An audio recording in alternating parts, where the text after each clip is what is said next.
Reuters' visual investigation has found that the United States military is upgrading a long abandoned former Cold War naval base in the Caribbean. Officials and experts say it could mean the U.S. is preparing for possible action inside Venezuela. So, why is the U.S. restoring the base now? This is not something that the region is accustomed to seeing.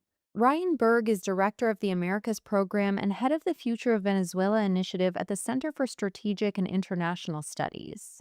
I think this is happening now for a number of reasons. First, the Trump administration is very keen to demonstrate that they are implementing a new paradigm when it comes to dealing with counter narcotics.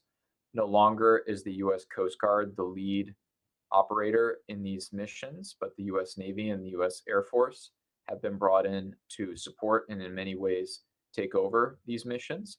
And I think that that new paradigm is there because the administration is keen to show that foreign terrorist organization designations for cartels in Latin America have consequences, in this case, lethal consequences. Since early September, the U.S. has carried out at least 14 strikes against alleged drug vessels in the Caribbean and Pacific, killing more than 60 people. The upgrades in the Caribbean are taking place at Puerto Rico's Roosevelt Roads Naval Base. The Navy withdrew from the facility more than 20 years ago in 2004. Before that, it was one of the biggest U.S. naval stations in the world.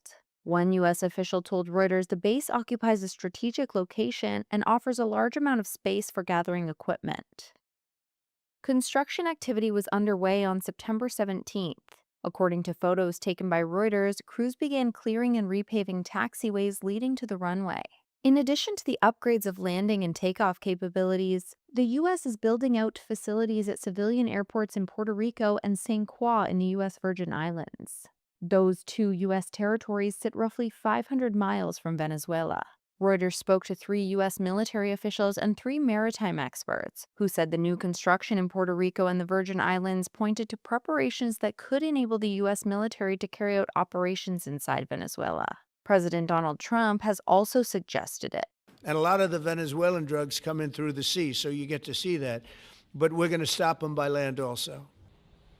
The U.S. military buildup in the Caribbean began in August with the arrival of warships, a nuclear-powered submarine, fighter jets, and spy planes. The Ford Aircraft Carrier Strike Group, with roughly 10,000 troops and dozens of aircraft and weapons systems, is on its way from the Adriatic Sea. According to Reuters reporting in U.S. officials, the Trump administration since August has deployed at least 13 warships, 5 support vessels, and a nuclear submarine. 8 warships remain in the region, along with supporting vessels.